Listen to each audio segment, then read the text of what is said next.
बच्चों, आज मैं बहुत ही मजेदार कहानी सुनाने जा रही हूँ। कहानी देखने से पहले हमारे चैनल किड्स टून को सब्सक्राइब करें और लाइक करें। तो चलिए कहानी में चलते हैं। एक जंगल था, उसमें बहुत से जानवर रहते थे। उसी जंगल में एक मदमस्त हाथी भी रहता था।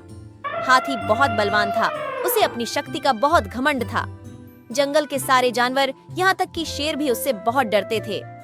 अपनी शक्ति के घमंड में हाथी किसी भी जानवर को परेशान करता रहता था।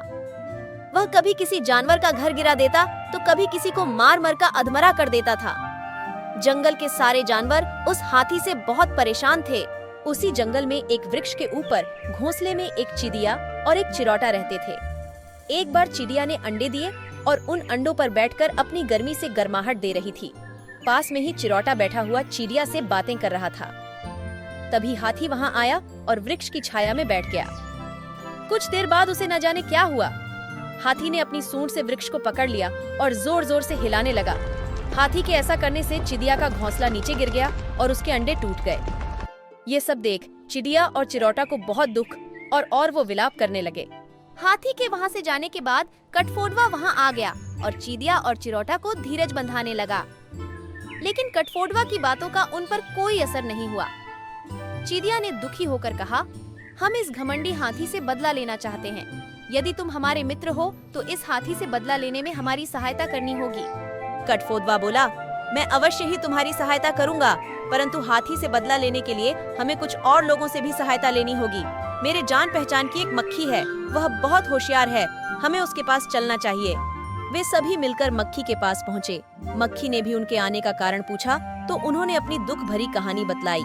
उनकी बातें सुनकर मक्खी भी उनके साथ सहयोग के लिए तैयार हो गई और मक्खी बोली, यह कार्य बहुत कठिन है, हमें इस कार्य में अपने मित्र मेधाक की सलाह और सहायता की भी जरूरत पड़ेगी। मक्खी की बात सुनकर सभी मेंढक के पास पहुँचे और मेंढक से सहायता मांगी। मेंढक भी उनकी सहायता के लिए तैयार हो गया। फिर मेंढक ने एक योजना बनाई और सभी को योजना पसंद आई और योजना पर अमल शुरू कर दिया गया। योजना अनुसार एक दिन हाथी खाना खाकर मदमस्त होकर आराम कर रहा था। तभी मक्खी उसके कानों के पास जाकर मधुर गीत गाने लगी। हाथी गाने सुनकर इतना मस्त हो गया कि अपनी आंखें बंद कर झूमने लगा। तभी रणनीति के तहत कठफोड़वा वहां आया और हाथी की दोनों आंखों में चोंच मार दी, जिससे हाथी को कुछ समय के लिए दिखना बंद हो गया। अब हाथी घबराकर इधर उधर भागने लगा। पास में ही मेंढक एक बहुत बड़े गड्ढे में छिपकर बैठा था और जोर जोर से टर्राने लगा। हाथी को लगा मेंढक टर रहे हैं, जरूर पास में ही तालाब होगा। वो तालाब के पानी में अपनी आंखें धोना चाहता था, जिससे उसे दोबारा दिखने लगे। और वो जैसे ही मेंढक की आवाज के पास गया, एक बड़े से गड्ढे में गिर गया। अब वो लाख प्रयत्न करने के बाद भी गड्ढे से नहीं निकल पा रहा था और उसे कुछ दिखलाई भी नहीं दे रहा था। तभी चिड़िया बोली, अरे हाथी, तुम्हें अपनी ताकत का बहुत घमंड था। देखो, हमारे जैसे छोटे छोटे जीवों ने तुम्हें यहाँ तक ला दिया है। अब तुम इसी गड्ढे में भूखे प्यासे रहना। अब तुम्हारी कोई मदद नहीं करेगा, क्योंकि तुमने सबको बहुत परेशान किया है।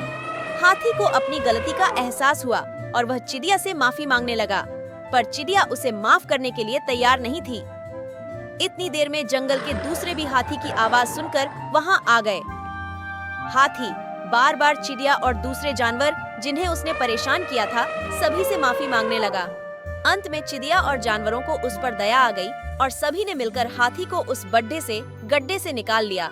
गड्ढे से निकलकर हाथी ने सभी को धन्यवाद दिया और भविष्य में कभी किसी जानवर को परेशान न करने का वादा किया।